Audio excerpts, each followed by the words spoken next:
ભરૂચમાં world trade સેન્ટરની દિવાલ ધરાશાયી થતા પિતા પુત્રના મોત થયા હતા, જ્યારે 2 મહિલાઓનો આબાદ બચાવ થયો હતો. ભરૂચના આલી માતરિયા તળાવ વિસ્તારમાં આવેલી વર્લ્ડ ટ્રેડ સેન્ટર સાઇટની દિવાલ અચાનક ધરાશાયી થતાં તેની બાજુમાં આવેલા મકાન પર ખસી પડી હતી. આ દુર્ઘટનામાં એક જ પરિવારના 4 સભ્યો કાળમાળ નીચે દબાઈ ગયા હતા.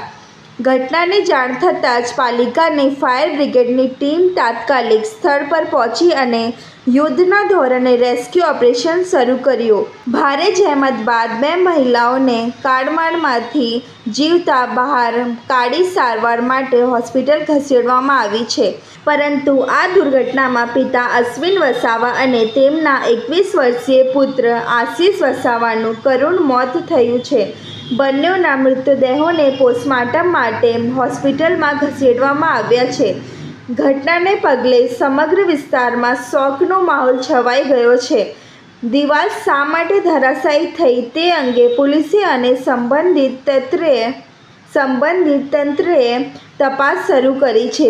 પ્રાથમિક તબક્કે તમામ પાસાઓને ધ્યાનમાં રાખીને તપાસ હાથ ધરવામાં આવી રહી છે. હું આલી માતરિયા તળાવમાં રહું છું. અમારા ફળિયામાં આ 2:30 એક દુર્ઘટના બની છે. એક ઘરના 4 સભ્યો હતા. તેમાંથી અમે એમના મમ્મીને એમના બાને બચાવ્યા છે અને 2 જણના મૃત્યુ થયા છે. શોપિંગ મોલ બને છે, એમની દિવાલ પડવાના કારણથી એમનું મોત થયું છે. શું નામ છે શોપિંગનું? શોપિંગનું નામ વોલ્ટેજ સેન્ટર 5 બત્તી. અને તાત્કાલિક ફાયર બ્રિગેડની મદદથી અમે એમને